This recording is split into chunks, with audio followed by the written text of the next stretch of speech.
I'll tell you my story. I have three boys, 14, 8, and 4. Like in 2019, after the birth of my youngest son, we started noticing that my middle son's skin color is getting darker and darker. We went to family doctor who said that he's sensitive to the sun. Then year after year, his skin color is getting more dark and not returning to his normal. And also the parts that are not exposed to the sun are dark. So we went to another family doctor who said the same. He is sensitive to the sun. And for the unexposed parts of his body, because of the sensitivity of his skin and the friction from sitting down long times and so on. There were other symptoms like nausea, less appetite. He came to activities like riding bikes or playing soccer or doing all of these activities of this age. He was like 6 years old. He said that he has middle child syndrome and he wants to attract our attention because he's jealous from his eldest brother and his youngest. And it was logic for us because he, as any other kid, he was very jealous from his younger baby brother. After this, what I consider like a miracle in the summer of 2022, my sister-in-law, she's audiologist, she came for a visit to us here in Canada. And once she saw him, she said, I have a doubt that he has rare disease that we studied long time ago in the School of Medicine, and it's called Addison's disease. And when I told her, why are you saying so? So she said, because of his skin color. I told her, no, he's just sensitive to the sun. But she told me, what about the lips, the color of the lips and the gums? They are not affected by the sun. And at this time, the color of his lips was like bluish dark, and his gum was dark. So, and she suggested to return back to the family doctor and ask about a blood work for cortisol level, checking cortisol level.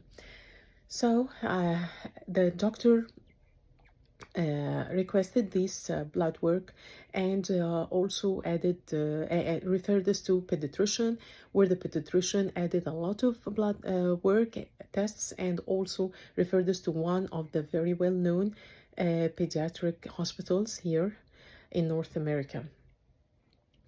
But when I went, we spent like 2 hours examining him, asking a lot of questions about family history, medical history, and the blood work results were shown there. Everything was normal. And they told me, your son is healthy boy, no need for follow-up appointments. And I remember that the head of pediatrician department came and told me that I can see in your eyes that you're waiting for me to tell you that there is something wrong with your kid, but your kid is healthy. At this time, I was sure that there is something wrong with my kid. My mother was in Egypt, so she took all the blood work results and the photo of my son when he was a baby with light skin color and the photo of him at this time, and went to pediatric endocrinologist there in Egypt, who said that 90% he has Addison's disease, and she thinks that this blood work is not accurate and need to be repeated, and also to add another important blood work called ACTH, adrenocorticotropic hormone. So I went to one of my friends who is a family doctor and consulted and made a consultation with her for my son and told her everything and requested and asked her to repeat the blood work adding the ACTH. Then I changed the laboratory and where the result came that the cortisol level is low and the ACTH over 400, however, it's supposed to be less than 14.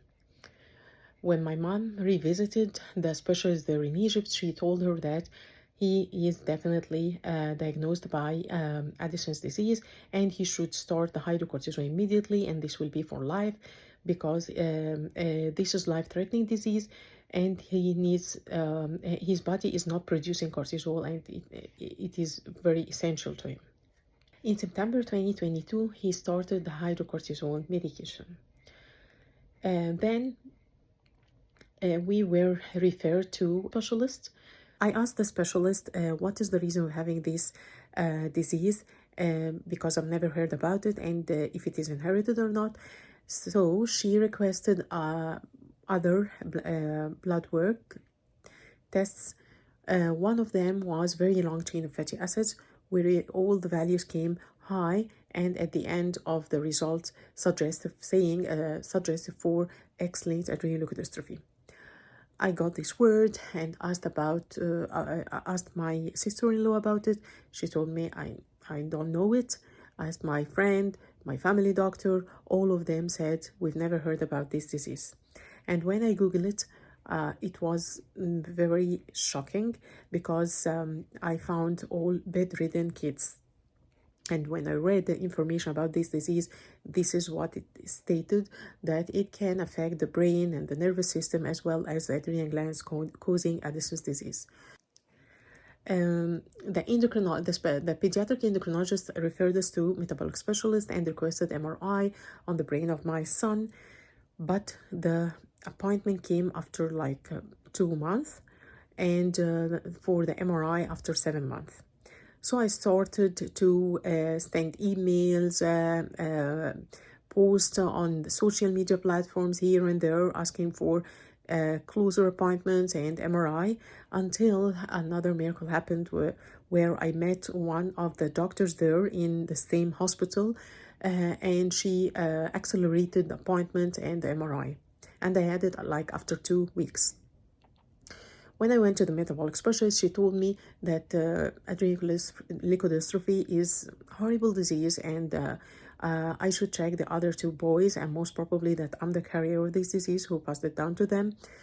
And she said that they will require bone marrow transplant, and I should agree for this, and not because it's I will regret if I didn't do it for them. But the MRI for my son came normal, and the result of the other 2 boys came, and this was another shock when I found that my eldest son also had the same disease and on the borderline of Addison's disease. After this, they checked his brain by MRI, where they found some changes in the white matter. So they recommended doing the bone marrow transplant for the eldest only, and as soon as possible, before having the cerebral symptoms. At this time, I searched for the ALD experts worldwide and started to search for their emails and contact them, and also for the Facebook groups of the patients and caregivers of having ALD, where one of the moms, ALD moms, helped me also to contact one of the ALD experts who did bone marrow transplant for her son. I'm so grateful for her. And I started also connecting with him and with other ALD experts in Germany, France, Italy, and Netherlands. So, and also I sent for second opinion for 2 American children's hospitals that I knew that they are expert in this disease. So all of them said that the changes in my eldest son's brain is not consistent with adrenoleukodystrophy, and he is not eligible for bone marrow transplant, but both of them should be monitored every 6 months by MRI on their brain in order to catch any lesion while it is very small, because when the lesions are small before any cerebral symptoms show, this is the ideal time for doing the bone marrow transplant to stop or halt the cerebral progression. And there was one step only to have the peace of mind, to let them be physically examined by one of the ALD experts. So we went to Kennedy Krieger Institute in Baltimore, where one of the ALD experts examined them, and he assured the same thing, that they both of them are not eligible or don't need any bone marrow transplant now, just monitoring at this time. So from here, and I was tracked, and I was definitely I was the carrier, and also I tested my mom, and luckily she's not carrying this disease. So one of two options: either I inherited it from my dad who passed away a long time ago, or I'm de novo, or the first gene mutation happens started from me. After all of this, from there, I started to be obsessed of these diseases. I started reading books, attending conferences, virtual conferences, and learning everything about Addison's disease or adrenal insufficiency and how to deal with it, and adrenoleukodystrophy. And from there, I had the idea, why not to have a non-profit organization raising awareness of these diseases to save lives, and in return, hopefully, my kids will be saved from the horrible phenotype, the cerebral form. So in April 2023, me and my husband created a non-profit organization, which is considered the first Canadian organization raising awareness of adrenoleukodystrophy, and the first I can say worldwide organization raising awareness of adrenoleukodystrophy in Arabic language as well as English language.